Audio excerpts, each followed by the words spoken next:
হুসাইনিয়ত এবং লেগেসি আর ইয়াজিদিয়তের লেগেসি, এটা বুঝতে হলে তুমি এভাবে বুঝো, হুসাইন পাওয়ারটাকে হক মনে করেন নাই, হককে পাওয়ার মনে করেছেন। হককে পাওয়ার মনে করা, হককে পাওয়ার মনে করা, সত্যটাকে, ট্রুথকে শক্তি মনে করা, এটা হুসাইনিয়ত। আর শক্তিকে হক মনে করা, এটা ইয়াজিদিয়ত। আপনি যখন শক্তিকে হক মনে করবেন, তো either you are theocratic or you are autocratic, অথবা ডিক্টেটর, বুঝতে পেরেছেন? অথবা আপনি মনে করতে পারেন ইউ আর হাইব্রিড রেজিম, কারণ গণতন্ত্র হয় ফুল ডেমোক্রেসি, হয় ডিফেক্টিভ ডেমোক্রেসি, অথবা হাইব্রিড রেজিম। আমরা আসলে তো ফুল ডেমোক্রেসি না, ডিফেক্টিভ ডেমোক্রেসি না, হাইব্রিড রেজিম।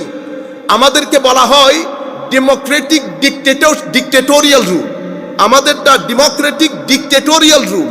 আমরা হাইব্রিড রেজিমের মধ্যেও যে দেশগুলো আছে, সেই দেশগুলোর অনেক নিচে অবস্থান করি।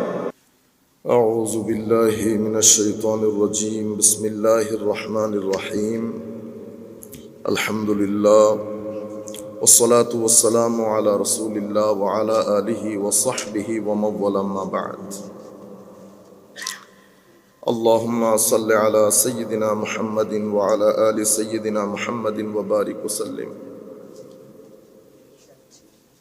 قال الله سبحانه وتعالى في القرآن الكريم، بسم الله الرحمن الرحيم، إن الله يأمركم أن تودوا الأمانات إلى أهلها وإذا حكمتم بين الناس أن تحكموا بالعدل إن الله نعم ما يعظكم به إن الله كان سميعا بصيرا. وأيضا قال الله سبحانه وتعالى إن الله يأمر بالعدل والإحسان وإيتاء ذي القربى وينهى عن الفحشاء والمنكر والبغي يعظكم لعلكم تذكرون. صدق الله مولانا العظيم. উপস্থিত জগন্নাথ ইউনিভার্সিটির প্রজ্ঞাপন সোসাইটি কর্তৃক আয়োজিত আজকের এই দারুণ সেমিনারের সম্মানিত সভাপতি, আমাদের অত্যন্ত শ্রদ্ধার অত্র ইউনিভার্সিটির সম্মানিত ভাইস চ্যান্সেলর ডক্টর প্রফেসর রইস স্যার, আজকের এই অনুষ্ঠানের অন্যতম প্রধান অতিথি, আমাদের সকলের সুপরিচিত হুজুর আল্লামা এনায়েতুল্লাহ আব্বাসী সাহেব কিবলা মুদ্দাজিল্লুল আলী, আমাদের সাথে বিশেষ অতিথি হিসেবে আছেন হুজুরের সহোদর ভাই, উনিও আব্বাসী মঞ্জিলের একজন রিপ্রেজেন্টেটিভ, নামটা জানি না বিদায় বলতে পারছি না, অ্যাপোলজি। আর আমার আগে যিনি আলোচনা করেছেন, আমার অত্যন্ত স্নেহের মুফতি সাইফুল ইসলাম বারী সাহেব সহ আমাদের এখানে অত্র ইউনিভার্সিটির অত্যন্ত শ্রদ্ধার সম্মানিত শিক্ষকবৃন্দ রয়েছেন, সম্মানিত ছাত্র ছাত্রী এবং অনলাইনের মাধ্যমে যারা আমাদের সাথে যুক্ত হয়েছেন, আমরা সকলের প্রতি আন্তরিক মোবারকবাদ, ধন্যবাদ, সশ্রদ্ধ সালাম জ্ঞাপন করছি। আসসালামু আলাইকুম ওয়া রাহমাতুল্লাহি তাআলা ওয়া বারাকাতুহু। আমার পূর্বে যিনি আলোচনা করেছেন, আল্লাহর দরবারে দোয়া করছিলাম যে আমাদের পক্ষ থেকে কিছু প্রেজেন্টেশন এমন হোক, আমাদের ছেলেরা বের হয়ে আসুক। আমার মনে হচ্ছে দোয়া আল্লাহ কবুল করেছেন। খুব চমৎকার আলোচনা ছিল আমাদের ছোট ভাই মুফতি সাইফুল ইসলাম বারী সাহেবের। আমি অসুস্থতা বোধ করছিলাম, চাচ্ছিলাম যে কোনো রকম যদি আজকেরটা স্কিপ করা যেত, কারণ অনেক আসার পর থেকে অনেক বেশি সফর, সবচেয়ে বড় জায়গা হচ্ছে ঘুম। তো যাই হোক, আল্লাহর তৌফিক অনুযায়ী আজকের সাবজেক্ট ম্যাটারটা the enduring legacy of Karbala towards ethical leadership, social justice and state building. স্বাভাবিকভাবে সেমিনার সিম্পোজিয়াম যখন করা হয়, এগুলো একটু বোরিং টাইপের হয়, ইভেন আমরাও যখন বড় বড় সেমিনারে আমরা শ্রোতা হিসেবে যাই, তো দীর্ঘ আলোচনা হয়, এখানে অ্যানালাইসিস হয়, বিভিন্ন বিষয়ের বিশ্লেষণ হয়, ডিফাইনিং করা হয়, রিডিফাইনিং করা হয়। কিন্তু একটা নির্দিষ্ট সময়ের পরে আমরা বোরিং ফিল করতে শুরু করি, অতঃপর নিদ্রা তন্দ্রা আমাদেরকে ঘায়েল করে বসে। কারণ হচ্ছে আমাদেরকে আল্লাহ রাব্বুল আলামিন আমাদের ডিজাইনটাকে আল্লাহ ডিফারেন্ট ওয়েতে করেছেন। আমরা শুধু কর্পোরিয়াল না, আমরা কর্পোরিয়াল অ্যাজ ওয়েল অ্যাজ নন কর্পোরিয়াল। মানে আমি যদি প্লেন ল্যাঙ্গুয়েজে বলি, we are physical as well as spiritual. অথবা আমাদেরকে আল্লাহ একটা মাইন্ড অ্যান্ড সোল দিয়েছেন। আমরা ফিজিক্যালি আমরা হয়তো কনসেন্ট্রেট করতে পারবো 3 মিনিটস, 4 মিনিটস, 5 মিনিট, মোর দেন 10 মিনিটস। একটা পর্যায়ে এখানে ডিসকানেকশন এসে যায়, মানে উই বিকাম ডিসকানেক্টেড। তো যখন ডিসকানেক্টেড হয়, 5 ফ্যাকাল্টি অফ সেন্সেসের পক্ষ থেকে একটা প্রটেস্ট আসে। সেই প্রটেস্টের ফলাফল অনুযায়ী আমাদের চোখে ঘুম আসে। নন কর্পোরিয়াল সাইড যেটাকে পৃথিবী এখন ডিসরিগার্ড করে। আমি বক্তব্যগুলো এখান থেকে শুরু করতেছি, যাতে আমরা চেষ্টা করব আমাদের মূল বিষয় যেটা, সেটা যেন টাচ থাকে। আমার নবী সাল্লাল্লাহু আলাইহি ওয়াসাল্লাম, বর্তমান পৃথিবী যদি আমরা ধরি, মানে আমাদের অটোমান এম্পায়ারের পর থেকে আজকের এই সমাজ পর্যন্ত, পৃথিবী উন্নত হতে হতে হতে উন্নতির চরম শিখরে পৌঁছেছে। আমরা সবাই খুব প্রাউডলি বলি, এবং স্পেশালি আমরা যারা কলেজ ইউনিভার্সিটিতে পড়ি, আমরা Europe, America, of course science, technology এবং যোগাযোগের ক্ষেত্রে যেই অ্যামেজিং একটা ডেভেলপমেন্ট এসেছে, সেটা সত্যি প্রশংসনীয়। মানুষের জ্ঞান, মানুষের আকল, মানুষকে আল্লাহ যে অ্যাবিলিটি টু থিঙ্ক এবং যে উইজডম অ্যাবিলিটি বা থিঙ্কিংয়ের যে ক্যাপাবিলিটি আল্লাহ দান করেছেন, এটা যে কত উপরের পর্যায়ে পৌঁছেছে তার মানে চিন্তার বাইরে। কিন্তু অ্যাট দ্য সেম টাইম এই গত 200-300 শতাব্দী পর্যন্ত আমরা আমাদের নন কর্পোরিয়াল সাইডটাকে খুব বেশি ডিসরিগার্ড করেছি, ইগনোর করেছি, অতঃপর অ্যাভয়েড করা শুরু করেছি। আমি আবার বলি, প্রথমে ডিসরিগার্ড করেছি, অতঃপর ইগনোর করেছি, আন্ডারস্টিমেট করেছি, এখন পরিপূর্ণরূপে অ্যাভয়েড করছি। এর ফলাফলস্বরূপ যেটা আমরা ফেস করছি, সেটা কিন্তু পৃথিবী জানছে না। সেটা কিন্তু এখন আমরা বাংলাদেশেও ফেস করছি। সেটা কি? যেমন আমেরিকান সোসাইটিতে যান, ইংলিশ সোসাইটিতে যান, আল্লাহ পাকের মেহেরবানিতে বয়স কম হলেও মোটামুটি আমার দেখা হয়ে গেছে। আর ব্রিটিশ পুলিশের সাথে আমি চ্যাপলেইন হিসেবে কাজ করেছি। দেখুন, এখন ইউরোপ আমেরিকার মধ্যে এই যে আপনি নন কর্পোরিয়াল সাইডটাকে যখন ডিসরিগার্ড করেছেন, আপনি বুঝতে পারছেন যে আপনি মিস্টেক করে ফেলেছেন। তখন ওনারা এখন কি করেন? পুলিশের সাথে চ্যাপলেইন রাখেন, আর্মির সাথে চ্যাপলেইন রাখেন, ইউনিভার্সিটিতে চ্যাপলেইন রাখেন, হসপিটালে চ্যাপলেইন রাখেন, পুলিশের সাথে চ্যাপলেইন রাখেন। কাজ কি? কাজ হচ্ছে, চ্যাপলেইনকে যদি আমি এক কথায় বিশ্লেষণ করি, দে আর স্পিরিচুয়াল হিলার। তারা আপনার আধ্যাত্মিকভাবে আপনাকে মোটিভেট করে, ইন্সপায়ার করে। তো আধ্যাত্মিকতার মূল জায়গা হচ্ছে ধর্ম বা দিন। তো আপনি দিনটাকে অ্যাভয়েড করতে পারছেন না। কেন? কারণ দিনটা বাইরে থেকে আসা কোনো বিষয় না, এটা আপনার ফিতরতের অংশ। কোরআনে পাকের মধ্যে একটা আয়াত আছে, ফিতরতুল্লাহ আল্লাতী ফাতারান নাস আলাইহা। এটা আমার প্রাইমোডিয়াল নেচার। প্রাইমোডিয়াল নেচার মানে, একটা এক্সাম্পল দিলে আপনারা হয়তো বুঝতে পারবেন। যেমন আমি আরেকজনের বোনকে বিয়ে করতে চাই, কিন্তু আমি নিজের বোনকে বিয়ে করতে চাই না। এটা আমি যদি জিজ্ঞেস করি, এটার কোনো সায়েন্টিফিক বেসিস আছে? কোনো দলিল-আদিল্লা নাই। ইভেন আপনি আকলকেও যদি বলেন, আকলও আপনাকে কোনো উত্তর করতে পারবে না। আপনার রেশনাল এবিলিটি আপনাকে স্যাটিসফ্যাক্টরি কোনো আনসার করতে পারবে না। এটার একমাত্র কারণ, এটা ইনবিল্ট রিয়ালিটি, আপনার ফিতরতের অংশ। ফিতরত মানে আপনার প্রাইমোডিয়াল নেচারের অংশ। আপনাকে যদি জিজ্ঞেস করে, আপনি বলবেন আমি ভিতর থেকে আসলে গ্রহণ করতে পারছি না জিনিসটা। এই যে ভিতর থেকে গ্রহণ করতে না পারা, এটা আপনার প্রাইমোডিয়াল নেচার। তো সেম ওয়ে দিন, আল্লাহকে আপনি আপনার অস্তিত্ব থেকে বের করতে পারবেন না। কেন? কারণ you are indebted to him. আমার সন্তানদেরকে এটা শিখাইতে হবে, you are indebted to almighty Allah. এই জন্য দিনকে দিন বলা হয়। দিনের অনেক অর্থের মধ্যে একটা অর্থ হচ্ছে ঋণ। আমি লিঙ্গুইস্টিকলি স্পিকিং, তাহলে দাইনের এটা সেন্স কোন সেন্স মেক করে? দ্য মেইন আইডিয়া ইজ আপনাকে আল্লাহ অনেক ধরনের নিয়ামত দান করেছেন। আপনার চোখ, আপনার 5 ফ্যাকাল্টি অফ সেন্সেস, আপনার ভিতর, আপনার এনভায়রনমেন্ট, ভেজিটেশন, ফ্রুটস, আপনার নলেজ, আপনার মা, আপনার বাবা, মার আদর, বাবার আদর, এগুলা কিন্তু পৃথিবী কোনো জায়গা থেকে মার্কেটিং করেন নাই, শপিং করে আপনি কিনেন না। এগুলা সৃষ্টির সার্ভাইভালের জন্য জরুরি, আল্লাহ দান করেছেন। সেই কারণে each and every individual, whoever me, my father, my forefathers, everybody is indebted to Almighty Allah. If you don't want to say Allah, say your creator, because somebody created you. So who created you? You indebted to him because of the blessings that is blessed by him upon you, upon me, upon every individual. তাহলে যেহেতু আমাকে বানিয়েছেন আমি ঋণী, তো ঋণ পরিশোধ কিভাবে করব? Repay back, I have to pay back. ওই রিপে যেটা করবেন, যেই দিবসে করবেন, সেই দিবসকে আমরা ইয়াউমুল হিসাব বলি, ডে অফ অ্যাকাউন্টেবিলিটি। আমাকে আমার নিয়ামতের প্রত্যুত্তর করতে হবে, পরিপূর্ণ উত্তর দিতে হবে। যাই হোক, তো এখন ওই দিনকে, ওই আল্লাহ আপনার অস্তিত্বের অংশ, এটাকে আপনি ইচ্ছে করে ডিসরিগার্ড করতে পারবেন না।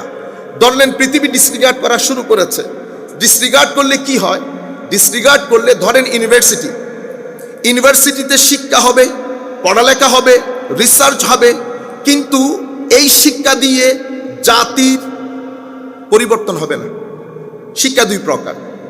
আমি according to the light off ইমাম গাজালিস ইনস্ট্রাকশন আমি এটাকে আরো ব্রিফলি বলছি। এক শিক্ষা হচ্ছে এটা যায় ইনফরমেশন আকারে। ফর এক্সাম্পল, আমি একটা রিসার্চ করব, রিসার্চের জন্য অনেক বইপত্র নিয়েছি। বইপত্র নিয়ে আমি আমার থিসিস অনুযায়ী, আমার মেথোডোলজি অনুযায়ী, যে মেথোডোলজি শিক্ষক আমাকে বলেছেন, আমি ওই মেথোডোলজির আলোকে রিসার্চটা করছি। অনেক ইনফরমেশন গ্যাদার করেছি। গ্যাদার করার পরে কিন্তু আমার ব্যক্তি জীবনে কোনো পরিবর্তন আসে নাই। পরিবর্তন না আসলে হয় কি? বিল্ডিংগুলো অনেক সুন্দর হয়, গাড়ি বাড়ি হয়, রিসার্চ হয়, কিন্তু আমাদের ইনসাইড হাউস যে আরেকটা এনভায়রনমেন্ট আছে সেটা নষ্ট হয়ে যায়। আপনারা এখন স্বীকার করেন আর না করেন, পৃথিবীর এখন আমাদের যে সোসাইটি, আমরা হয়ে গেছি ইনডোর নেশন। বর্তমান সোসাইটি, আগে ছিলাম আমরা আউটডোর নেশন। ফুটবল খেলতাম, সূর্যের আলো, ন্যাচারাল যে ভিটামিনসগুলো আছে আমরা প্রচুর পরিমাণে নিতাম। তো আউটডোর নেশন হওয়ার কারণে আমরা ভিতরে বাহিরে শক্তিশালী ছিলাম। এখন আমরা হয়ে গেছি indoor nation. At the same time আমরা যখন নন কর্পোরিয়াল সাইডটাকে ডিসরিগার্ড করেছি, ভিতরগতভাবে আমরা ফ্রাস্ট্রেশনে পড়ে গেছি। আপনার ভিতর শান্তি পাচ্ছে না। কারণ একটা জিনিস আমি এখন ইসলামিক্যালি বলছি আপনাকে, আপনি অন্যভাবে সাইকোলজিক্যালি বুঝতে পারেন, মানে সাইকোলজির সেন্সে আল্লাহ রাব্বুল আলামিন সবকিছু আমাকে দিয়ে দিয়েছেন, একটা নিজের হাতে রেখে দিয়েছেন, সেটা মানসিক প্রশান্তি। আমরা কিন্তু কেউ মানসিক শান্তিতে নাই। আমাদের সাইফুল ইসলাম বারী সাহেব ওদিকে ইঙ্গিত করছিলেন যে আমরা একটা জায়গাকে ডিসরিগার্ড করছি, যেটাকে ডিসরিগার্ড করলে আপনার যে বৈষয়িক বিষয় সেগুলো আপনাকে ওভাবে সহযোগিতা করবে না। মানসিক শান্তি অসম্ভব বড় প্রয়োজনীয় জিনিস, যেটাকে ডিসরিগার্ড করার কারণে, ধরেন আমেরিকান সোসাইটির মধ্যে সবকিছু আছে, দারুণ দারুণ ঘর, কিন্তু inside house frustration, depression, mental anxiety, family broken, আজীব সোসাইটি। কিন্তু আনফর্চুনেটলি আমাদের এখানে টক শোতে কেউ কথাগুলো বলে না। সবাই শুধু সুন্দর সুন্দর গাড়ি দেখায়, সুন্দর সুন্দর বাড়ি দেখায়, গাড়ি বাড়ি। আমি আরেকটা কথা দ্ব্যর্থহীন কণ্ঠে বলছি, পৃথিবী মনে করে এই কথা। আমি সৌদি আরবের মধ্যে আমাদের একজন বড় পর্যায়ের লোক, ওনাকেও বলেছি, আপনি আমাদেরকে মিসকিন বলছেন, ফকির বলছেন, আপনি অনেক বড় নিঃসন্দেহে, কিন্তু আপনি ঢাকা ইউনিভার্সিটি আপনার কাছে নাই, বুয়েট আপনার কাছে নাই। যে কোনো মুহূর্তে যদি আমরা একজন হুসাইনি আদর্শ লালনকারী লিডারশিপ পেয়ে যাই, হুসাইনি আদর্শ লালনকারী লিডারশিপ পেয়ে যায়, আমরা 20 বছর সময় লাগবে অক্সফোর্ডের সাথে দাঁড়াইতে। হয়তো আপনাদের কাছে জিনিসগুলা অস্বাভাবিক মনে হতে পারে। আল্লাহ পাক অক্সফোর্ডও দেখিয়েছেন, ক্যামব্রিজও দেখিয়েছেন, হার্ভার্ডও দেখিয়েছেন, আপনাদেরকেও দেখিয়েছেন। আল্লাহ এই ভূখণ্ডের মধ্যে যে মেধা মনন আল্লাহ দান করেছেন, এবং কষ্ট করার, স্ট্রাগল করার যে মনস্তাত্ত্বিক একটা স্ট্রেংথ আল্লাহ আমাদেরকে দান করেছেন, সেটা পৃথিবীর খুব কম সংখ্যক মানুষকে দান করেছেন। কিন্তু আনফরচুনেটলি আমাদের এখানে ড্রেনাইজেশন অফ ব্রেইন হচ্ছে। মানে আমাদের এই ইউনিভার্সিটির পরিস্থিতিকে এমন এক পর্যায়ে নিয়ে যাওয়া হচ্ছে, মনে হয় যেন এটা শিক্ষা প্রতিষ্ঠান থেকে একটা রাজনৈতিক প্রতিষ্ঠানে পরিণত হয়েছে। তো এটার মাধ্যমে ইন্টারন্যাশনাল ওয়ার্ল্ড কি চায়? ইন্টারন্যাশনাল ওয়ার্ল্ডের কিন্তু একটা পলিসি আছে আপনাদেরকে নিয়ে। আপনিও আপনাকে সেভাবে চেনেন না যেভাবে তারা আপনাকে চেনে। সেই কারণে তারা মিডল ইস্টার্ন স্টাডি করে, কোটি কোটি টাকা খরচ করে, ডলার খরচ করে, মিলিয়ন ডলার খরচ করে আপনাদেরকে নিয়ে বই লিখে। আপনি চিন্তা চেতনা আজকের না, আগামী 100 বছর পরে আপনি কি চিন্তা করবেন সেটাও রিসার্চ হয়ে গেছে। সুতরাং আপনি ওই জালে আবদ্ধ। তারা জানেন, চিনেন, মানেন। সেই কারণে তারা তাদের ইউনিভার্সিটিগুলোতে ভালো ভালো ডিগ্রি দিয়ে আপনাদের মধ্যে যে দারুণ দারুণ স্টুডেন্ট, দারুণ দারুণ ব্রেইন, তাদেরকে ওখানে নিয়ে যায় এবং তারা আর আসে না। জাতি গুড ব্রেইনগুলো থেকে বঞ্চিত হয়। কারণ যেমন একটা প্রফেসর, একজন প্রফেসরকে যেই পরিমাণ বেতন দেওয়া দরকার সেই পরিমাণ বেতন আমরা দেই না। আপনি ক্রিকেট প্লেয়ারকে বেতন দেন। I have no problem with the cricket players, don't get me wrong, don't misunderstand me. I am saying that this is your decision, which is the main pillar, which is the main pillar of the society or state building or social justice. I'm not saying that don't evaluate cricket. Of course you do it, whatever you want to do. At Western country, they investing all their money in the footballer. The footballer getting, you know how much money they pay. Even Harvard professor, Harvard-এর প্রফেসরকে অত টাকা দেওয়া হয় না যত টাকা আপনাদের football প্লেয়ারকে দেওয়া হয়। তো আপনি ইনডাইরেক্টলি কাকে প্রমোট করছেন? আমাদের সোসাইটিতে একই ঘটনা ঘটেছে। আমরা প্রফেসরকে অত টাকা দিচ্ছি না যত টাকা ক্রিকেট প্লেয়ারকে দিচ্ছি। তো আমাদের সন্তানকে যদি জিজ্ঞেস করা হয় কি হবেন, সন্তানরা বলে ক্রিকেট প্লেয়ার হবে। কারণ সোসাইটিকে আপনি ম্যাটেরিয়াল জায়গার মধ্যে নিয়ে যাচ্ছেন। যাই হোক, আমি অন্য জায়গায় চলে যাচ্ছি। বলতে যেটা চেয়েছিলাম, দ্য এন্ড অফ 16th সেঞ্চুরির পর থেকে আল্লাহকে এবং দ্বীনকে, এটা আপনার সত্তার অংশ। এটাকে আপনি ডিসরিগার্ড করলে মানসিকভাবে অশান্ত হবেন। পৃথিবী এখন ডিপ্রেশনের রোগে রোগাক্রান্ত। পৃথিবী হেডের মধ্যে ব্যথা হলে হেডেক বলি, দাঁতে ব্যথা হলে টুথেক বলি, আর অন্তরে ব্যথা হলে এটাকে সোলেক বলি। এখন দাঁতের ব্যথারও চিকিৎসা আছে, মাথার ব্যথারও চিকিৎসা আছে, সোলের ব্যথার কোনো চিকিৎসা নাই। একমাত্র চিকিৎসা আল্লাহ, রসুল সাল্লাল্লাহু আলাইহি ওয়াসাল্লাম আর বর্তমান যুগের উলামায়ে রব্বানি। উলামায়ে রব্বানি আসেন, আমার নবী সাল্লাল্লাহু আলাইহি ওয়াসাল্লাম এই লেগেসিটা, দ্য এন্ডিউরিং লেগেসি অফ কারবালা, লেগেসিটা বুঝতে হলে আমি 5 মিনিট আপনাকে হিস্টোরিওগ্রাফির দিকে নিয়ে যাই। তার আগে একটা মূল কথা বলি, যে কোনো সংগঠন, যে কোনো মুভমেন্ট, এটা যখন অস্তিত্বে আসে সোশ্যাল সায়েন্সের দৃষ্টিতে এটা 3টা স্টেজ অতিক্রম করে। একটা স্টেজকে বলে এক্সিস্টেন্সিয়াল স্টেজ, একটাকে বলে কনভেনশনাল স্টেজ, একটাকে বলে অপারেশনাল স্টেজ। আমার নবী সাল্লাল্লাহু আলাইহি ওয়াসাল্লাম প্রথম যেদিন ডাক দিলেন যে আমি নবী, তোমাদের একজন স্রষ্টা আছে, তোমরা যার তার ইবাদত করতে পারো না, যেখানে সেখানে যেতে পারবা না, যেটা সেটা খেতে পারবা না, যেটা সেটা দেখতে পারবা না, এখানে কিছু ডুস ডোন্টস আছে, তুমি নিজেকে চেনো। কারণ আপনি যতক্ষণ নিজেকে না চিনবেন এবং আল্লাহর ডিভাইন প্ল্যান অনুযায়ী নিজেকে না সাজাবেন, তাইলে আপনি এথিক্যাল লিডারশিপ কখনো তৈরি হবে না। এথিক্যাল লিডারশিপ আসমান থেকে আসে না, এথিক্যাল লিডারশিপ আমার থেকে উঠে। আর এথিক্যাল লিডারশিপ যদি আপনি গড়ে তুলতে পারেন, এখানে যে সোশ্যাল জাস্টিসের বিষয়গুলো বলা হচ্ছে এগুলো অনেক পরের কথা। আপনি সোশ্যাল জাস্টিস, আপনি হিউম্যান রাইটস, আপনি কোনো কিছুই করতে পারবেন না যতক্ষণ পর্যন্ত ইন্ডিভিজুয়ালের উপর আপনি কাজ না করবেন। এবং ইন্ডিভিজুয়ালের উপর কাজ করতে গেলে আপনার শুরুর দিন থেকে আপনাকে ওই আন্দাজে ডেভেলপ করতে হবে যেটা রাসূলুল্লাহ সাল্লাল্লাহু আলাইহি ওয়াসাল্লাম করেছেন। আমার নবী সাল্লাল্লাহু আলাইহি ওয়াসাল্লাম শিক্ষক হিসেবে এসেছেন। আসার পরে মক্কা শরীফের মধ্যে আমার নবী এক্সিস্টেন্সিয়াল পিরিয়ড ক্রস করছেন। পুরা 13 ইয়ার্স অফ মক্কা আমার নবীর এই মুভমেন্ট, এটা এক্সিস্টেন্সিয়াল মুডের মধ্যে ছিল। এক্সিস্টেন্সিয়াল মুডের মধ্যে আমার নবী 3টা জায়গায় চমৎকার কাজ করেছেন, যার কারণে আপনি সিভিলাইজেশনের হিস্ট্রি পড়েন, পৃথিবীর ইতিহাসে এত অল্প সময়ে অনলি উইদিন 23 ইয়ার্স পৃথিবীকে এরকম একটা গ্রিন রেভলিউশন দিয়েছেন। গ্রিনটা আমি অ্যাড করেছি, রেভলিউশন দিয়েছেন।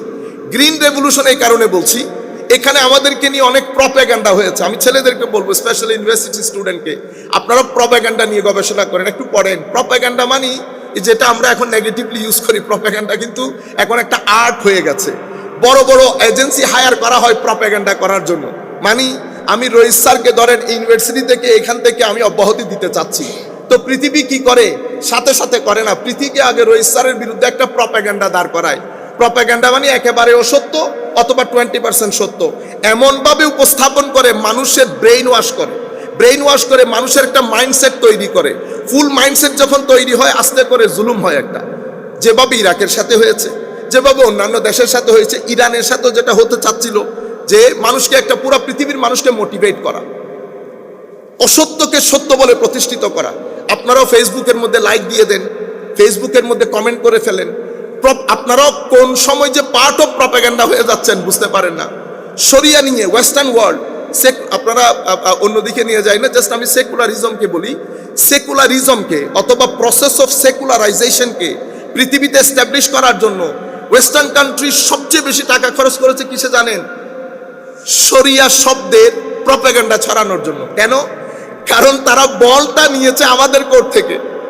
এখন এখানে দুইটা বিজনেসম্যান, আপনার এই বছরে টার্ন ওভার হয়ে গেছে ধরেন 50,000 কোটি টাকা, এখন আমাদের সাইফুল ইসলাম বাড়ি করেছে 48,000 কোটি টাকা।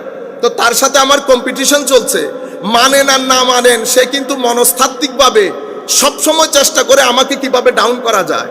তো অটোম্যান এম্পায়ার থেকে সিভিলাইজেশনের বল ওয়েস্টার্ন কান্ট্রিতে গেছে, তারা ইনিয়ে বিনিয়ে সবসময় চেষ্টা করে আমাদেরকে কি করার জন্য? ডাউন করার জন্য। এমনিতে আমরা ডাউন, কিন্তু এই যে শরিয়া সম্পর্কে এত বেশি প্রপাগান্ডা হয়েছে, ওয়েস্টার্ন কান্ট্রিতে শরিয়া বললে মনে হয় যেন please don't do this, don't use this word. আমি একটা সেমিনারে ছিলাম, তো আমি শরিয়া শব্দটা ইউজ করার সাথে স্থানীয় এমপি বলছেন, উনি দেখি একটু একটু ডিসকমফোর্ট ফিল করছেন, এম্বারেসমেন্ট সিচুয়েশন হয়ে যাচ্ছে। তখন আমি বললাম যে আপনি যদি আমাকে 5টা মিনিট সময় দেন, এখানে প্রপাগান্ডা হয়েছে অনেক বেশি। আপনি জানেন শরিয়া বলে কাকে?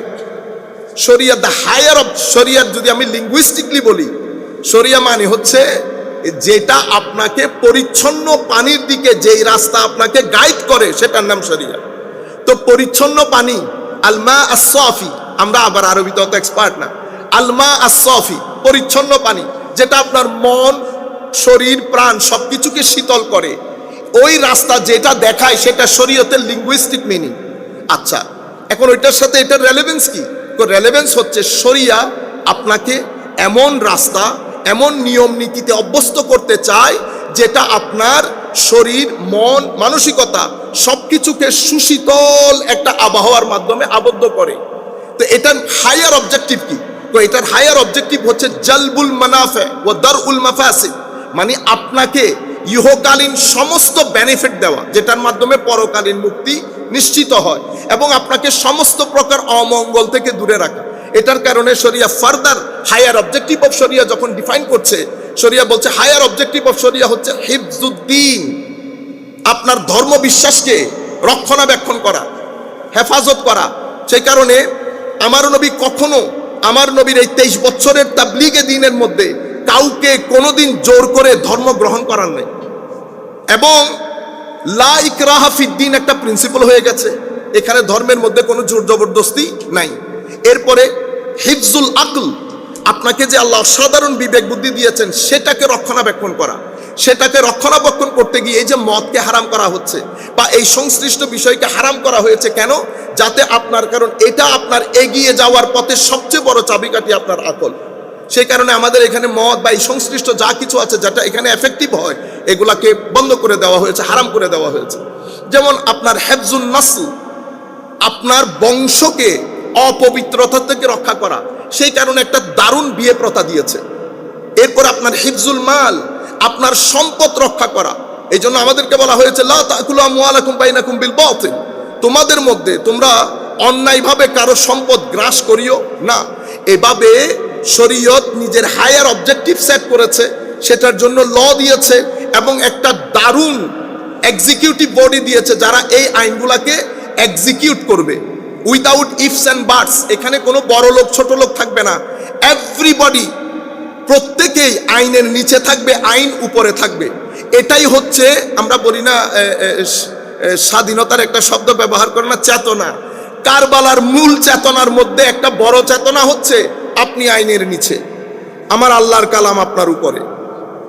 এটা হচ্ছে কারবালার অনেক বড় চেতনা, অনেক অনেক চেতনার মধ্যে একটা মৌলিক চেতনা, যেটা বর্তমান সোসাইটির জন্য, সেটা আমেরিকাতে হোক, আফ্রিকাতে হোক, আর আমাদের এশিয়ান সোসাইটিতে হোক, এটা অনেক relevant. Who you are doesn't matter, you are Trump president of America, doesn't matter. যদি কোর্ট মনে করে you have to come to the court, you must have to present in the court, because আমরা সবাই এই রাষ্ট্রের জনগণ। আমাদের উপরে আল্লাহ, আমাদের উপরে রসুল্লাহ, আমাদের উপরে আল্লাহর আইন। সভারেনিটি অনলি আল্লাহ। এটাই ইসলাম বল এক্সিস্টেন্সিয়াল পিরিয়ড। তাহলে পুরো লেগেসিটা বোঝা যাবে। পুরো এক্সিস্টেন্সিয়াল পিরিয়ড আমার নবী মুভমেন্টটাকে সাজিয়েছেন কি করে? আমার নবী রেসিটেশন অফ কুরআন, মানে ডিভাইন টেক্সট, এরপরে purification which is really important, এবং এডুকেশন। তাহলে এই তিনটা জিনিসের উপর আমার নবীর পুরো মুভমেন্ট আমার নবী বেস করেছেন। Recitation, purification, education. পিউরিফিকেশন কেন প্রয়োজন? পিউরিফিকেশন মানুষকে মানুষ করার জন্য।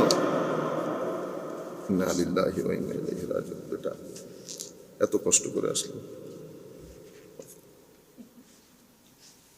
মানুষের মধ্যে দুটি বৈশিষ্ট্য, যেটা সূরা ৩-এর মধ্যে আল্লাহ উল্লেখ করেছেন, ওয়াত-তিন ওয়াজ-জাইতুন ওয়া তুরে সিনিন ওয়া হাযাল বালাদিল আমিন লাকাদ খালাকনাল ইনসানা ফি আহসানি তাকওয়িম সুম্মা রাদাদনাহু আসফালা সাফিলিন। আপনি যদি legacy of Karbala, ethical leadership, যাই আপনি এখানে লিখেছেন, সবকিছু যদি আপনি লাকাদ খালাকনাল ইনসানা ফি আহসানি তাকওয়িম কেন্দ্রিক করেন, তো এটার ডেমনস্ট্রেটিভ রুল হচ্ছে ইমাম হুসাইন। তাইলে মানবের সামনে দুটি লাডার, লাডার বলতে আমরা বাংলাতে কি বলি, মই। দুটি মই, একটা মই দিয়ে হয়, এটা আপনার চয়েস। আপনার ভিতরে দুইটার শক্তি আল্লাহ দান করেছেন, চয়েস ইজ ইয়ার্স। আপনি হয় উপরের দিকে উঠবেন, তো উপরের দিকে উঠতে হলে আপনার 5 ফ্যাকাল্টি অফ সেন্সেসের ইউজকে, যেটা আপনি সেন্স অফ পারসেপশন বলেন, এটার সেন্স, এটার ইউজকে আপনি পজিটিভ করতে হবে। আর আরেকটা মই নিচে দেওয়া, যেটা সুম্মা রাদাদনাহু আসফালা সাফিলিনে নিয়ে যায়। তাইলে উপরের মই হুসাইনি, নিচের মই ইয়েজিদি। এখন আপনি কোন লেগেসি ধারণ করবেন ইজ আপ টু ইউ। আমাদের দিকে দেখেন, আমরা কি নিচের দিকে যাচ্ছি না উপরের দিকে যাচ্ছি? আমরা বলি হুসাইনি চেতনার কথা, কিন্তু আপনার নিচের দিকে যাচ্ছি। তাইলে বুঝতে হবে আমরা শুধুমাত্র হুসাইনের কথা মুখে বলি, ধারণ করি ইয়েজিদিও, সেই কারণে আমরা নিচের দিকে যাচ্ছি। নতুবা আমরা দুধে মিশাইতে পারতাম, বাচ্চাদের দুধে মিক্স করতে পারতাম। আমাদের একটা রেস্টুরেন্টের খাওয়া আপনি খেতে পারবেন, আমি বড়গুলা কথা বলছি না, একটা রেস্টুরেন্টের খাওয়া আপনি খেতে পারবেন। পৃথিবীর কোন সিভিলাইজেশনকে যদি আপনি বুঝতে চান, তা আমি তো লেখাপড়া নাই আমার, আমরা কি করে বুঝবো? আমরা বুঝবো ওই রাস্তায় দাঁড়িয়ে। আপনি গাড়ি চলাচল দেখলে রাস্তায় বুঝতে পারবেন এদের সিভিলাইজেশনের প্যারামিটারে মিটার কোন দিকে আছে। যদি গাড়ি, আপনি আমাদের রোডে যান, সৌদি আরবের রোডে যান, আমাদের এখান থেকে যারা সৌদি আরব যায় তারা মনে করে এটা দারুণ ট্রাফিক সিস্টেম, কিন্তু ইংল্যান্ড আমেরিকা থেকে যারা আসে তারা মনে করে ভেরি পুয়ার ট্রাফিক সিস্টেম। আবার আপনি ইংল্যান্ডে যান, দারুণ ট্রাফিক সিস্টেম। ইংল্যান্ডের লোক যখন আমেরিকাতে যায় তারা মনে করে ওহো no no no, this is not right course traffic system. আপনি এই কারণে আমেরিকান লোক জাতিগতভাবে অনেক রুড, সেটা তাদের গাড়িতে, সেটা তাদের গাড়ির পরিচালনায়, সবকিছুতে উদ্ভাসিত হয়। আবার আমাদের ইংল্যান্ডের লোক জাতিগতভাবে ভদ্র, সিভিলাইজড, এটা আপনি গাড়ি চালালেই বুঝতে পারবেন। তা আমি আপনাদেরকে যেদিকে বুঝাইতে চাচ্ছি যে দুইটি লাডার, একটি উপরের দিকে নিয়ে যায়, একটি নিচের দিকে নিয়ে যায়, একটা হুসাইনি লাডার, একটা ইয়েজিদি লাডার। আর কারবালার চেতনা, এথিক্যাল লিডারশিপ, এটার মূল বিষয় হচ্ছে আপনার ব্যক্তি কেন্দ্রিক। আপনি যখন নিজের ভিতরকে পিউরিফাই করবেন, পিউরিফাই করলে কিছু ক্যারেক্টার আপনার ভিতরে ডেভেলপ করে। সবচেয়ে দারুণ জিনিস যেটা মানুষকে অনন্য এক স্থানে সমাসীন করে, যেটা আমার নবী সাল্লাল্লাহু আলাইহি ওয়াসাল্লামকে ইমামুল মুরসালিন নবী, একেবারে পৃথিবীর আল্লাহর সৃষ্টির মধ্যে এক অন্যতম জায়গায় স্থান দিয়েছে, সেটা আমার নবীর অতি ভদ্রতা, ভদ্রতা, নম্রতা, সহনশীলতা। এটা তাসাউফ তরিকত যারা আমরা প্র্যাকটিস করি, বা আমরা যেই রাস্তার কথা বলি, সেই রাস্তারও one of the main pillar ভদ্রতা। এবং এই ভদ্রতা যখন থাকবে আপনার ভিতরে, ভদ্রতা আরো কিছু জিনিসকে অ্যাড করে নেয়। জেনারোসিটি। ভদ্রতা আরেকটা জিনিসকে অ্যাড করে নেই, সহনশীলতা। তো যখন লিডার ভদ্র হবে, জেনারস হবে, সহনশীল হবে, আপনার এখানে যে এথিক্যাল লিডারশিপ এবং সোশ্যাল জাস্টিস বলছি সেটা অটোমেটিক্যালি এস্টাবলিশ হয়ে যাবে। আপনি এর বাইরে যদি আপনি সিস্টেম্যাটিক্যালি ইউনিভার্সিটিতে যদি প্রেস কনফারেন্স করে সোশ্যাল জাস্টিস এস্টাবলিশ করতে চান, হবে না। আমার নবী বদরের যুদ্ধ করলেন, পুরা পৃথিবী তখন হিউম্যান রাবিশ হিসেবে পরিচিত। আপনারা জানেন বদরের যুদ্ধ হয়েছে, বদরের যুদ্ধে মুসলমানরা জিতে গেছে। আমার নবী সাল্লাল্লাহু আলাইহি ওয়াসাল্লাম যুদ্ধবন্দী যারা হয়েছে, ওয়ার প্রিজনার, তখন পৃথিবীর dominant international law for war prisoner was to slaughter them, was to kill them, just kill them. আমার নবী বলছে wait, this was the first amendment in the international law with regard to the war crime, with regard to the war prisoner. তা আমার নবী বলছেন দাঁড়াও, এদের মধ্যে যাদের টাকা, কারণ আমার নবীর কাছে তো আর অত টাকা নাই মুসলমানদের কাছে, নিজেরা খাইতে পারে না, আপনাকে রাখবে কোত্থেকে? আমার নবী চাচ্ছেন অল্টারনেটিভ একটা ওয়ে আউট বের হোক, আমি হত্যা করব না। অনেক কথা বলার পরে একটা দারুণ জিনিস বলেছেন আমার নবী, তোমাদের মধ্যে কেউ শিক্ষিত আছে? কেন? আমার মদিনা শরীফের 10টি বাচ্চাকে তুমি যদি অক্ষর জ্ঞান দিতে পারো তুমি ফ্রি। এটা পৃথিবীর ইতিহাসের first literacy movement in the history of the world. Unfortunately আমরা এগুলো মেনশন করতে চাই না, কারণ পৃথিবী আমাদেরকে বুঝিয়েছে শরিয়া, দিন, ইসলাম এগুলা বললে আপনি ব্যাকওয়ার্ড, এটা ওয়েস্টার্ন ওয়ার্ল্ডের সাথে প্রসেস অফ সেকুলারাইজেশনের সাথে এগুলা যাবে না। কিন্তু আমি বলছি, আজকে আমার 10 মিনিট দেওয়া হয়েছে, আমার বক্তব্য শুরু করি না, এখনো মূল বিষয় আসে। আমি হিস্টোরিওগ্রাফি বলতেছিলাম মাত্র। আমি আপনাদেরকে বুঝাইতে চাচ্ছি যে আসেন আমরা বের হয়ে আসি। আমাদেরকে ভুল বোঝানো হচ্ছে, আমাদেরকে ভুল ডাইরেকশন দেখানো হচ্ছে। ঘরে ঘরে আমাদের অটিস্টিক ছেলেপুলে, আজকে আমাদের ছেলেপুলেরা ধর্ম সম্পর্কে কনফিউজড হয়ে যাচ্ছে। ম্যাক্সিমাম ইউনিভার্সিটি স্টুডেন্ট ধর্ম সম্পর্কে কনফিউজড হচ্ছে।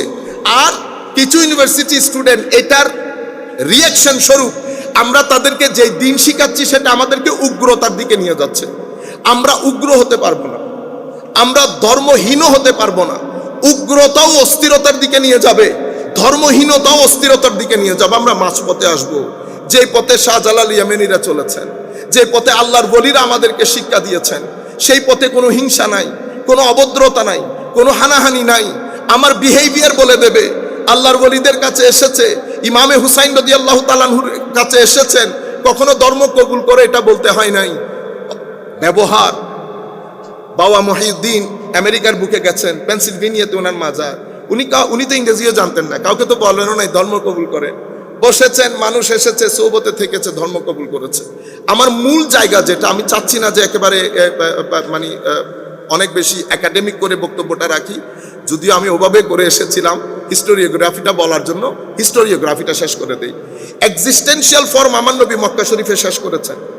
বাবা মহিউদ্দিন কেবলা কাবা আপনারা গুগল করলে আপনারা দেখতে পারবেন, আমেরিকান সোসাইটিতে মেইন স্ট্রিম সোসাইটি দলে দলে ইসলাম কবুল করেছে, অথচ ব্যক্তি ইংরেজিও বলতে জানতেন না। যাই হোক, এক্সিস্টেন্সিয়াল ফর্ম আমার নবী শেষ করেছেন। এই এক্সিস্টেন্সিয়াল ফর্মে আমার নবী প্রেজেন্টেশন যেটা দিয়েছেন, হাইলি প্র্যাগম্যাটিক, সিস্টেম্যাটিক, অনেক সায়েন্টিফিক, অনেক রেশনাল ওয়েতে। এবং আমার নবীর এই সব কিছুর মূল ছিল মাহাব্বা, প্রেম, মানুষের প্রতি প্রেম। এটার কারণে আমার নবী খুব বেশি বিশৃঙ্খলায় যেতেন না। এবং আল্লাহরও নিষেধ ছিল, খবরদার মক্কা শরীফে তোমরা কোনো আর্মস হাতে নিতে পারবে না, ইভেন ফর সেলফ ডিফেন্স নিতে পারবে না। আমার নবী চাচ্ছিলেন এমন একটা সোসাইটি গড়ে তুলতে যারা একাডেমিক হবে, লেখাপড়া থাকবে, নেতৃত্বের প্রতি অবিডিয়েন্স থাকবে, ভদ্র হবে, নম্র হবে। তো মানুষ কিন্তু বাড়ে নাই, মানুষ 450-500 ভিতরে। তো কুরাইশরা মনে করছিল যে না, এটা মরে যাবে, 450-500 মানুষ দিয়ে তার সারভাইভ করা যাবে না। এই কথাটা তারা বুঝে নাই। আমার শিক্ষক বলছিলেন, বেটা হুসাইনিয়ত এবং লেগেসি আর ইয়াজিদিয়তের লেগেসি, এটা বুঝতে হলে তুমি এভাবে বুঝো, হুসাইন পাওয়ারটাকে হক মনে করেন নাই, হককে পাওয়ার মনে করেছেন। হককে পাওয়ার মনে করা, হককে পাওয়ার মনে করা, সত্যটাকে, ট্রুথকে শক্তি মনে করা, এটা হুসাইনিয়ত। আর শক্তিকে হক মনে করা, এটা ইয়াজিদিয়ত। আপনি যখন শক্তিকে হক মনে করবেন, তো either you are theocratic or you are autocratic, অথবা ডিক্টেটর, বুঝতে পেরেছেন? অথবা আপনি মনে করতে পারেন ইউ আর হাইব্রিড রেজিম, কারণ গণতন্ত্র হয় ফুল ডেমোক্রেসি, হয় ডিফেক্টিভ ডেমোক্রেসি, অথবা হাইব্রিড রেজিম। আমরা আসলে তো ফুল ডেমোক্রেসি না, ডিফেক্টিভ ডেমোক্রেসি না, হাইব্রিড রেজিম। আমাদেরকে বলা হয় ডেমোক্রেটিক ডিক্টেটোরিয়াল রুল। আমাদেরটা ডেমোক্রেটিক ডিক্টেটোরিয়াল রুল। আমরা হাইব্রিড রেজিমের মধ্যেও যে দেশগুলো আছে সেই দেশগুলোর অনেক নিচে অবস্থান করি। আচ্ছা, আমার নবী সাল্লাল্লাহু আলাইহি ওয়াসাল্লাম এখান থেকে যাত্রা শুরু, দেখেছেন এখানে কোনো মার কাট নাই। জ্ঞান, ভদ্রতা, নম্রতা, সহনশীলতা, সভ্যতা শেখানো হচ্ছে, অধিকার শেখানো হচ্ছে। আমার নবী মদিনা শরীফ গেলেন। মদিনা শরীফ যাওয়ার পরে মদিনা শরীফে পা রাখার সাথে সাথে, মদিনা শরীফের নাম ছিল ইয়াসরিব। হুসাইনিয়ত দেখেন এটা লেগেসি কত দারুণ। ইয়াসরিব হয়ে গেছে মাদিনা। তো ইয়াসরিব মাদিনা হলো কেন? কারণ দিন প্রতিষ্ঠা হয়েছে। তো মাদিনা মানি এটা একটা সিটি স্টেট। সিটি স্টেট কখন হয়? যখন একটা দেশের ল গিভার থাকে এবং যারা সাধারণ জনগণ থাকে তারা অনেক শিক্ষিত, সুশীল, সভ্য থাকে আইনের এনফোর্সমেন্টের কারণে। কারণ এটা ডিক্টেটোরিয়াল না, এটা যা মন চাই তা না। সেই কারণে দিন প্রতিষ্ঠা হওয়ার কারণে মদিনা হয়েছে। আমার নবী প্রথম সেখানে গিয়ে একটা সংবিধান রচনা করেন। সেই সংবিধানের মধ্যে স্পষ্ট ঘোষণা, এখানে who you are doesn't matter, which family you belong to doesn't matter. আইনের কাছে সকলেই সমান, সকলের অধিকার নিশ্চিত করতে হবে এবং মানুষের যে বেসিক নিডস এগুলা নিশ্চিত করতে হবে। সেটার উপর আমার নবী মদিনার সনদ রচনা করেন, the first written constitution in the history of the constitution. এখান থেকে দিন কনভেনশনাল মুডে ঢুকে যায়। আমার নবীর দিন কনভেনশনাল মুডে ঢুকে যায়। এখনো মানুষকে আঘাত করা, কাউকে জোর জবরদস্তি করা সেরকম না। আমার নবী ব্রাদারহুড প্রতিষ্ঠা করলেন। অতঃপর আমার নবীর উপর আঘাত আসলো। আঘাত আসার পরে বদরের যুদ্ধে একটা দারুণ ঘটনা ঘটে যায়। কনভেনশনাল মুড থেকে স্ট্রেইট ওয়ে আমার নবীর দিন অপারেশনাল মুডে ঢুকে যায়। তখন ব্যক্তির সামগ্রিক জীবনকে আমার নবীর দিনই ইনস্ট্রাকশন অপারেট করা শুরু করে। এই টোটাল প্রসেসটা ছিল অসম্ভব পিসফুল, অসম্ভব টলারেন্ট। এই টোটাল প্রসেসটা জ্ঞান নির্ভর ছিল। মানুষ দলে দলে ঢুকছে। সাধারণ মানুষের মধ্যে বলা হচ্ছে, শুনো শুনো, মুহাম্মদ সাল্লাল্লাহু আলাইহি ওয়াসাল্লাম নাকি এমন একটা সিস্টেমের কথা বলছে যেখানে বেলালও নাকি আমাদের পাশে চেয়ারে বসতে পারবে। হযরত বেলাল রাদিয়াল্লাহু তাআলা আনহু। আমার নবী সোসাইটি থেকে ক্লাস এবং পলিটিক্যাল এলিটিজমকে এভাবে পরিপূর্ণরূপে একেবারে আপরুটেড করা। There can not be any political elitism, there cannot be any division in the society. আমার নবী ডেস্টিটিউট ক্লাসকে এত সামনের দিকে আনেন, প্রমোট করেন এবং মুয়াজ্জিন বানিয়ে হযরত বেলালকে ডেস্টিটিউট ক্লাসের সুবিধা বঞ্চিত যারা, তাদের যেই অধিকার থেকে বঞ্চিত হওয়া, এটাকে একেবারে কবর রচনা করে দেন। এবং এই ঘোষণাটা আমার নবী বিদায় হজ্জের ভাষণে দেন। আমার নবীর ক্লিয়ার কাট কথা, স্কিন বেস কোনো ইভ্যালুয়েশন হবে না। আপনার ভ্যালিউ নির্ধারণ হবে আপনার ভিতরের গড অ্যাওয়ারনেস অনুযায়ী, নট স্কিন আইডেন্টিটি। আপনার ভিতরের গড অ্যাওয়ারনেস আপনার ভ্যালিউ নির্ধারণ করবে ইন দ্য সোসাইটি। আমার নবী মাত্র 10 বছর মদিনা শরীফ থেকে পৃথিবীতে একটা নতুন ওয়ার্ল্ড অর্ডার ঘোষণা করেন। সেই ওয়ার্ল্ড অর্ডারটা ছিল ইকুয়ালিটি বেসড, সেই world order human rights based, সেই world order social justice based. আপনি হেন কোনো বিষয় নাই আমার নবী সেখানে উল্লেখ করে নাই। সেই জায়গা থেকে আমার নবী যখন ফেরত যাচ্ছেন, সেই ফেরতে আমার নবী আমাদের কাছে ethical leadership, social justice, state building এর জন্য আলে বাইতে রাসূলের চেতনায় উদ্বুদ্ধকরণে আমাদেরকে আমার নবী হুকুম দিয়ে গেছেন। বলেছেন, কোরআন এবং আলে রাসূল তোমাদের কাছে রেখে যাচ্ছি, ভারী জিনিস ছেড়ে দিও না। এগুলা একসাথে থাকলে সোশ্যাল জাস্টিস নিশ্চিত হবে, স্টেট বিল্ডিং একটা পজিটিভ এনভায়রনমেন্টে হবে, হাইব্রিড রেজিম হবে না, ডিফেক্টিভ ডেমোক্রেসি হবে না, ফুল ডেমোক্রেসির একটা রাষ্ট্র তোমরা প্রতিষ্ঠা করতে পারবে। আমি কথা না বাড়াই, কারণ এটা ছিল আমার হিস্টোরিওগ্রাফি সংক্ষিপ্ত আকারে। এরপর আমি চাচ্ছিলাম যে আজকের যে মূল বিষয় সেটার উপর পূর্ণ আলোচনা হোক। যাই হোক, এক পার্ট যেহেতু করেছি, আজকে কালকে কোনো অনুষ্ঠানে আরেক পার্ট করে নেব, ভিডিওর মধ্যে আসবে, আপনারা শুনতে পাবেন। অনেক ধন্যবাদ আপনাদেরকে, দীর্ঘক্ষণ পর্যন্ত আপনারা বসে আছেন। আমি আয়োজকদেরকে বলবো, অনেক লম্বা হয়ে গেলে হিউম্যান মাইন্ড একটু হয়ে পড়ে, তখন এই যে ফোকাসটা নষ্ট হয়ে যায়। আপনারা করতে পারেন মূল আলোচনাগুলো আগে নিয়ে এসে বাকি আলোচনাগুলো পরে নিলে, ওনারা যখন ফ্রেশ ছিলেন তখন তো প্রাথমিক আলোচনাগুলো শুনে ফেলেছেন। মূল আলোচনা এখনো রয়ে গেছে। তো আপনারা অলরেডি আমার মনে হয় টায়ার্ড হয়ে গেছেন। তো আল্লাহ পাক আপনাদের হামি ও নাসির হোক।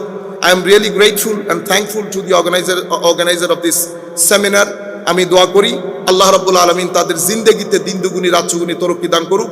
I M highly grateful and honoured to our honorable president of this seminar, Raisuddin sir, যিনি অত্র ইউনিভার্সিটি সম্মানিত ভিসি, আমাদেরকে এখানে দাওয়াত করার জন্য। দোয়া করি আল্লাহ স্যারের এলম, হিলম এবং হায়াতের মধ্যে বরকত দান করুক। Thank you very much everybody. Thank you to listen to me. Thank you.